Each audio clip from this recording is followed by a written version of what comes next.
Hello friends, welcome to another practice question of quadratic equations. This is the 112th question in the series. I will strongly urge you to go back and watch the previous videos. The link to the entire playlist is down there in the description for your reference. Let's start solving this one. The question says that two numbers differ by 4 and the product is 192. Find the number. तो दो number है, उनका difference 4 है. तो अगर दो number का difference 4 है तो हम नंबर्स का चुनाव कैसे करेंगे? x और x प्लस 4. हम पहले कई क्वेश्चंस में ये देख चुके हैं कि वो दो नंबर्स होंगे x और x प्लस 4. इनका डिफरेंस लेके देख लीजिए, 4 है. And the product is 192. इसका मतलब है कि x multiplied by x plus 4 is equal to 192. अब क्वेश्चन यही बोल रहा है. अब आपको क्वेश्चन को क्वाड्रेटिक फॉर्म में तो मैं सॉल्व करके दिखाई दूंगा, पर एक अच्छी ट्रिक ऐसे भी बता देता हूँ कि जब two numbers differ by 4 and their product is 192, इसको आप सिंपल ऐसे भी सोच के देख सकते हैं कि मान लीजिए मैंने कुछ भी एक नंबर अज्यूम कर लिया, 5 और 9. दो नंबर्स हैं, दोनों का डिफरेंस 4 है, तो 5 और 9.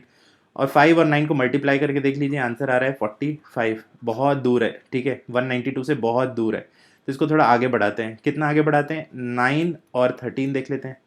तो 13 9 से कितना होता है? 117. थोड़ा हम 45 से 117 तो पहुंच गए, लेकिन 192 अभी भी बहुत दूर है. और आगे बढ़ाते हैं. जब इसको और आगे बढ़ाते हैं तो कर देते हैं 13 इंटू 17. 13 इंटू 17 जब हम करते हैं तो हमको मिलता है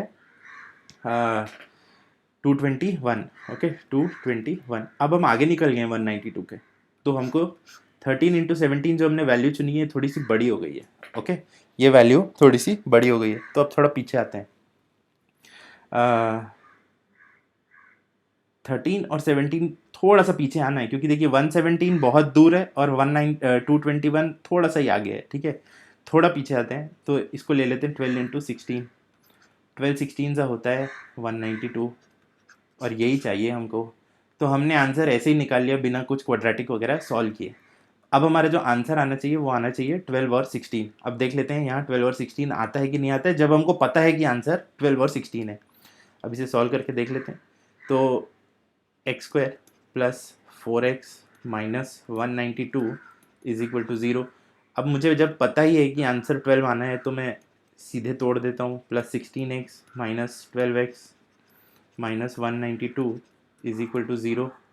और ये बराबर हो जाएगा, अगर x कॉमन ले लूँ तो x प्लस 16, और अगर माइनस 12 कॉमन ले लूँ तो ये हो जाएगा x plus 16 is equal to 0. Okay, and this becomes x plus 16 common ले लिया मैंने, तो ये हो जाएगा x minus 12 is equal to 0. इसे अगर मैं 0 से इक्वेट करूँ तो ये हो जाएगा x equal to minus of 16, और इसे 0 से इक्वेट करूँ तो ये हो जाएगा x इक्वल टू 12. अब ध्यान दीजिए, दो नंबर्स मेरे क्या क्या थे? x और x प्लस 4. मेरी x की दो वैल्यूज़ क्या आ रही हैं? एक आ रही है -16 और एक आ रही है 12. ठीक है, अगर x की वैल्यू -16 है तो x प्लस 4 क्या हो जाएगा? Minus of 12. और अगर x की वैल्यू 12 है तो x प्लस 4 क्या हो जाएगा? 16. और ध्यान दीजिए, क्वेश्चन में कहीं लिखा नहीं है कि दोनों नंबर पॉजिटिव हैं कि दोनों नंबर नेगेटिव हैं. जब मैं यहाँ खोज रहा था इन नंबर्स को तो मुझे पता नहीं था, मैंने पॉजिटिव नेगेटिव ज़्यादा सोचा नहीं, सीधा टेबल में बिठा के देखता गया. अगर मैं इस मेथड से जाता तो मैं शायद इस वैल्यू को चूक जाता. ठीक है, क्योंकि मैंने क्वाड्रेटिक इक्वेशन की तरह से सॉल्व किया तो मुझे ये वैल्यू भी मिली और ये भी करेक्ट आंसर है. So -16 -12 is one answer and 12 and 16 is another answer, and this is the solution to this question. मैं काम के क्वेश्चन लाता रहूँगा. Please do subscribe to this channel. In case you want me to solve any other questions for you, do put down your queries at the WhatsApp number mentioned in the description. Till then, keep working hard, keep practicing hard. Cheers and God bless.